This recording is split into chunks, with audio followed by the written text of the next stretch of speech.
One of the things that upsets me the most when I see somebody who's supportive of the Confederacy, and the Confederacy was when the Southern, it's the name that Southern states went by when they decided to go against the rest of the United States in order to protect slavery.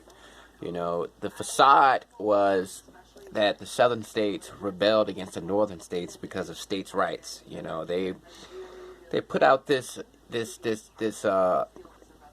false information that the Northern states were trying to prevent them from exercising their sovereignty, but in reality, they wanted to succeed from the rest of the United States because they wanted to preserve the institution of slavery.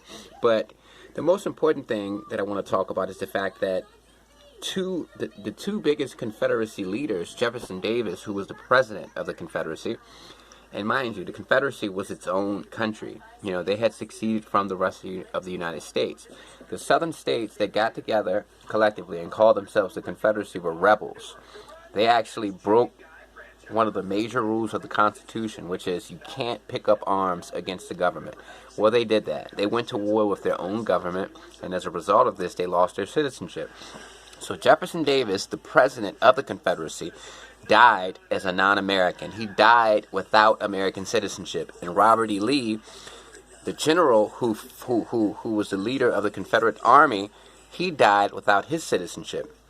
In the late 70s, there was this movement to create peace and healing between the southern states and the northern states.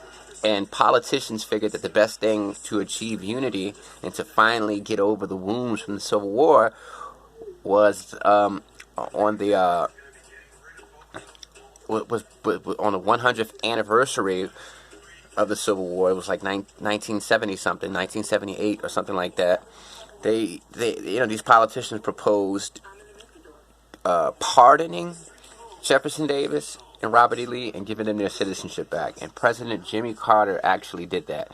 And the reason why they wanted to pardon them and give them their citizenship back was so that the country can heal, so that we can move past the wounds that were caused from the Civil War and the division that was still residual at that point in time and even currently. So when you see people hold the Confederate flag, it's a rebel flag. It's a flag that actually is illegal. You know, you're representing a rebel group that actually went to war with their own country. Robert E. Lee was trained by the American military. He went to school at West Point. And as a good soldier, he was taught that the worst thing that you can do is raise arms against your own government. And he did that. And that's the reason why his citizenship was taken away from him. So he died as a non-American as well. So when you see these people hold these Confederate flags and try to conflate being a real American with the Confederacy, it's nonsensical, because first of all, the Confederacy represented anti-American sentiment. If you were supporting the Confederacy, that means that you were against the United States. It doesn't mean that you were a real American. It means that you were somebody who didn't want to be an American. And that's why Jefferson Davis and Robert E. Lee had to be pardoned, because they committed what you call treason. They committed crimes against their own government, and they were actually going to be killed and hung for their crimes.